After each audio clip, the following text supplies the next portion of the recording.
toutes et à tous, bienvenue sur ma chaîne. Alors ce soir, une petite vidéo de mise au point. Donc mise au point concernant le sac d'évacuation.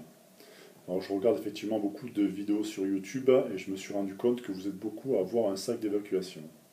Personnellement, je n'en ai jamais eu au sens où vous l'entendez.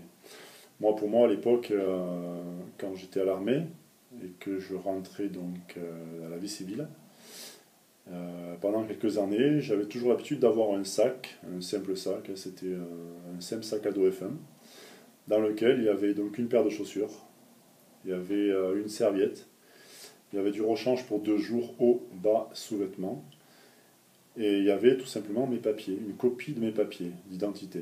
Voilà, donc j'avais ça pourquoi, je ne sais pas, c'était comme ça à l'époque, je rentrais de l'armée, je savais que j'avais l'habitude de repartir vite, ce qui fait que j'avais toujours ce sac avec moi. Voilà. Alors, à l'heure actuelle, je vois donc sur les vidéos que vous êtes nombreux donc à l'intérieur à mettre beaucoup de matériel. Et souvent, plus vous privilégiez en fait le matériel à la nourriture et à l'eau. Alors, pourquoi avoir un sac d'évacuation? Un sac d'évacuation va effectivement servir quand? En cas d'évacuation. Seulement une petite chose, est-ce que vous vous êtes posé la question de savoir pourquoi est-ce que vous allez évacuer? Quels sont les risques auxquels vous êtes exposés et qui vont vous pousser à évacuer? Il faut savoir que je pense que la plupart d'entre nous, et une bonne partie de la population française, vit déjà dans des villes. Donc, les risques sont effectivement donc multiples. Ça peut être une fuite de gaz, donc on vous demande d'évacuer.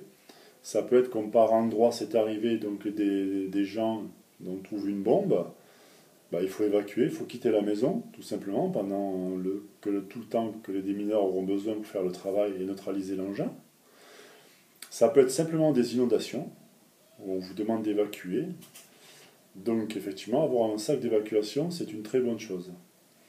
Cependant, donc, il faut quand même se poser la question de se dire, là où je vis, est-ce qu'il y a déjà eu auparavant des risques tels qu'ils soient? C'est-à-dire, est-ce que je vis dans une zone Céveso? Je vais déjà expliquer ce que ça voulait dire dans une vidéo précédente. Est-ce que je vis dans une zone à fort risque d'éboulement? Est-ce que je vis dans une zone à fort risque d'évacuation, d'inondation, pardon? Donc je pense que tout le monde devrait déjà se renseigner à l'endroit où il vit.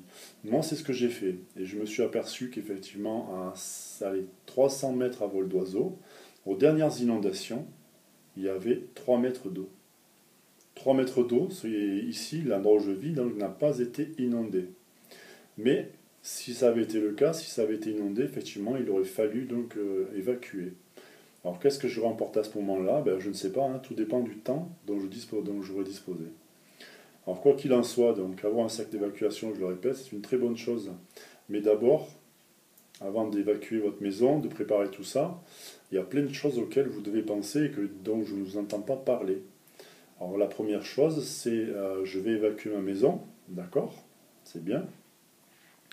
Mais donc j'aurai mon sac d'évacuation, j'aurai mis ce que je veux, je ne vais pas polémiquer sur le sac d'évacuation, chacun y met ce qu'il veut. Mais bon, dans quelles conditions va s'effectuer donc mon évacuation? Je vais devoir quitter mon domicile. Je vais devoir le fermer à clé. Je vais être donc amené dans un endroit dit sécurisé par les autorités. Je vais y rester un certain nombre de temps. Combien? Je n'en sais rien. Quand je vais revenir, dans quel état est-ce que je vais trouver ma maison? Bon, ça, c'est autre chose. Mais pendant tout ce temps d'évacuation, je vais me poser beaucoup de questions. Je vais me trouver dans un endroit avec des gens que je ne connais pas. Et donc, c'est à ce moment-là que j'aurai besoin du contenu de mon sac d'évacuation. Est-ce que le fait donc d'évacuer, d'abord, je ne le ferai que si j'y suis obligé? Mais est-ce que d'abord, je ne devrais pas plutôt me préparer à me confiner? Personnellement, j'habite dans une région, donc à Alès, pour être plus précis, où je me trouve à moins de 15 km à vol d'oiseau d'une usine classée Céveso. Je me trouve à moins de 100 km de 2 centrales nucléaires.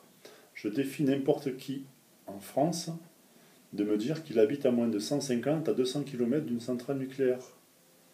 Alors, je ne sais pas si vous avez suivi les informations, mais on se rend compte à l'heure actuelle qu'il y a des militants de Greenpeace.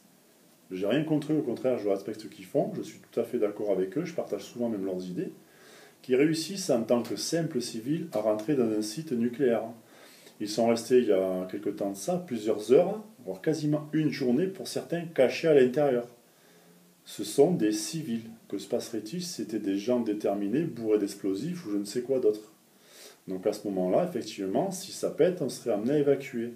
Tout en sachant qu'avant que l'alerte soit donnée, il va se passer un petit peu de temps. On a beau vous dire, écoutez, tout le monde, oui, on est prêt, s'il y a un accident nucléaire, on est prêt à faire face, c'est faux. Il n'y a qu'à simplement se rappeler, pour ceux qui se souviennent, de Tchernobyl. Tchernobyl, on nous a fait croire que le nuage s'était arrêté à la frontière. Hein. Seulement Tchernobyl, le nuage ne s'est pas arrêté à la frontière française. Il a continué en France et dans ma région, on a effectivement beaucoup de cancers de la thyroïde. Aussi bien chez les enfants que chez les adultes. Donc c'est une suite en fait de Tchernobyl. On a eu Fukushima. Qu'on aille me dire qu'on n'a pas été touché par le nuage de Fukushima, j'ai mes doutes. Donc on a eu aussi, prenons l'exemple d'AZF à Toulouse qui a explosé. Sur je ne sais pas combien de kilomètres il y a eu des blessés, que ce soit par des verres qui ont explosé, des choses comme ça. Donc voilà, donc il faut savoir qu'on se trouve tous, tôt ou tard, soit être confinés à la maison, ce qui à mes yeux donc, serait la meilleure chose. Les seuls moments où on va être obligé d'évacuer vraiment, c'est s'il y a une inondation, si évidemment on est menacé par un incendie. En sachant que beaucoup de personnes, je le répète, vivent en ville, et qu'avant que ce genre de choses arrive, voilà. Alors il faudrait éventuellement des grosses émeutes, mais je pense que si vous avez des émeutes, des choses comme ça, vous n'allez pas quitter le domicile, au contraire, vous allez être amené peut-être même à le défendre. Voilà. Donc on va passer ensuite à une phase qui pour moi à mes yeux est importante, c'est que je vous entends dire toujours je. Ça signifie en fait que vous êtes tous célibataires. Est-ce que vous n'êtes pas mariés? Est-ce que vous n'avez pas de compagne? Est-ce que vous n'avez pas non plus d'animaux de compagnie? Parce que c'est bien joli d'évacuer la maison, mais si c'est pour laisser tous mes animaux de compagnie que j'ai à la maison crever, ça sert à rien. Est-ce que vous n'avez pas donc comme je dis, votre femme ou une petite amie avec vous? Donc ça, je vous en entends jamais parler. Est-ce que vous n'avez pas un frère, une sœur handicapée, un parent dans lequel qui aura aussi besoin de votre aide pour l'évacuation? Ça, je ne vous entends pas parler.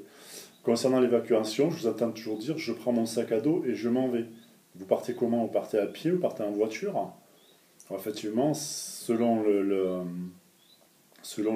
l'évacuation, si on est sur un risque chimique ou quoi que ce soit, si vous avez les moyens de vous confiner à la maison, confinez-vous à la maison. Le confinement, je vous invite à aller voir sur internet ce que c'est. Ça va consister à mettre des bâches, pas plus ou moins épaisses, entre guillemets, collées avec du scotch, de façon à vous confiner dans vos fenêtres.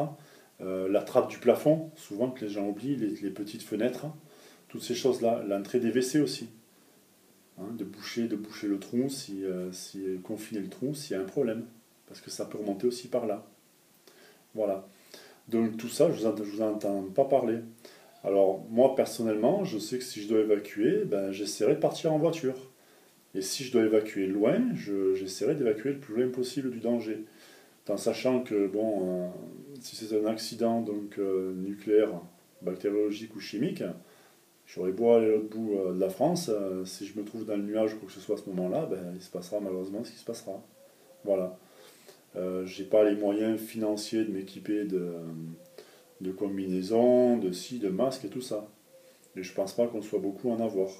Si par contre maintenant on est obligé de quitter la maison par rapport aux inondations, il faut savoir que les autorités vont nous parquer donc dans un endroit, ce sera sûrement un gymnase, une salle des fêtes. Donc là effectivement oui, avoir un bon sac d'évacuation dans lequel vous aurez mis ce qui vous paraît donc être le mieux pour vous, effectivement oui, ça sera utile d'en avoir un. Voilà. Maintenant, moi je pense que dans mon sac d'évacuation, je vais surtout axer ce sera sûrement sur des vêtements de rechange, peut-être pour 2-3 jours. Ça sera sur de la ration NRG5 comme j'ai montré l'autre fois, parce que effectivement, on sera nourri, on sera logé, mais le temps que ça se déclenche ça, on aura faim, ce qui est logique, et les autorités, selon l'importance de la catastrophe ou du sinistre, ne pourront pas, sur le coup, nous fournir un matériel, enfin, et en vivre dans l'immédiat. Donc il va falloir patienter. Ensuite, une chose dont je ne vous entends jamais parler, ou rarement, c'est bien évidemment vos papiers d'identité. Donc papier d'identité, c'est carte d'identité, c'est permis de conduire, votre carte vitale avec la photo si vous l'avez dessus, c'est votre livret de famille. Ça, il faut au moins avoir une copie de tout ça. Autre chose aussi, je ne sais pas si vous avez des enfants, mais si vous avez des enfants, il va falloir aussi prévoir pour eux. Donc moi personnellement, je sais, je prévoirais donc un jeu de cartes. Voilà. Un petit jeu de tarot, quelque chose comme ça, qui fasse qu'on puisse s'occuper, qu'on puisse les occuper pour leur faire penser à autre chose. Voilà. Autre chose, si vous êtes séparés, que vous avez vos enfants à une cinquantaine ou 60 km d'ici, comment est-ce que vous allez faire? Voilà. Est-ce qu'avec votre ex-compagne ou femme, vous avez déjà prévu ça? Moi, je vous rassure, et pour moi, il n'y a rien de prévu. C'est-à-dire que même ma propre épouse, donc, pour elle, ça lui fait absolument rien, ce genre de choses. Donc, elle suivra en fait le mouvement. Personnellement, moi, je ne compte pas suivre le mouvement. Déjà, d'une part, pour ma profession, je n'aurai pas le choix, je serai sur le terrain en première ligne. Voilà, donc comme ça, c'est réglé. Maintenant, si c'est dans un cadre où je dois évacuer, je me trouve dans un endroit dit sécurisé, j'apporterai mon aide comme je devrais le faire. Voilà. Donc, quoi qu'il en soit, c'est vrai qu'avoir un sac d'évacuation, je ne critiquerai pas ce que vous mettez à l'intérieur. Mais bien, des fois, j'ai l'impression que vous préparez votre sac d'évacuation donc, au cas où vous vous retrouviez en forêt. Je pense que la première chose à faire, c'est d'écouter les autorités. Donc déjà, avoir une petite radio à pile, tout simplement, avec les ondes courtes pour savoir ce qui se dit. Ensuite, lorsque vous allez arriver donc, sur l'endroit dit sécurisé, il va falloir vous installer. Il va falloir vous faire recenser par les personnes sur place. Et donc, effectivement, avoir un petit peu de confort, ça peut faire du bien. Donc, un petit peu de confort, c'est des vêtements de rechange, c'est une petite trousse d'hygiène, c'est une petite trousse de bobologie aussi. Ce sont vos papiers d'identité aussi, ça ne les oubliez pas, je le répète, c'est important, c'est la première chose, même à avoir d'accès rapide à votre sac d'évacuation. Alors ensuite, que vous preniez une bâche, je dis oui, pourquoi pas, si éventuellement vous voulez essayer de créer, là où vous êtes, et vous pouvez le créer, un petit endroit douillet, tranquille, à l'abri des regards, je le conçois. Bien que dans un gymnase, je ne sais pas où est-ce que vous allez pouvoir attacher une bâche. Si vous voulez prendre un Fire Steel, ouais, c'est sympa aussi, mais je ne sais pas, dans un gymnase, une salle des fêtes, à quel niveau votre Fire Steel va vous servir. Je vois plein de... Je ne dirais pas des gadgets, parce que ce sont des choses qui sont quand même utiles, qui ont leur utilité, puisqu'elles ont été créées. Mais là, dans ce genre de choses, je n'en vois pas l'utilité. Personnellement, c'est mon point de vue. Maintenant, c'est vrai que je préférerais avoir un briquet, parce que je peux très bien tomber sur quelqu'un qui aura envie de fumer. Mais j'axerais plutôt, je pense, sur du rechange, une trousse de bobologie, une trousse d'hygiène, un briquet évidemment, des jeux, mes papiers d'identité, et éventuellement peut-être une couverture supplémentaire.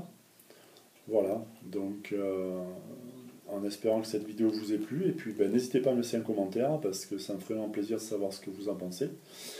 Si éventuellement j'ai d'autres idées concernant le sac d'évacuation qui me viennent à l'esprit, à ce moment-là, je vous les ferai parvenir, et puis je vous dis à bientôt. Merci.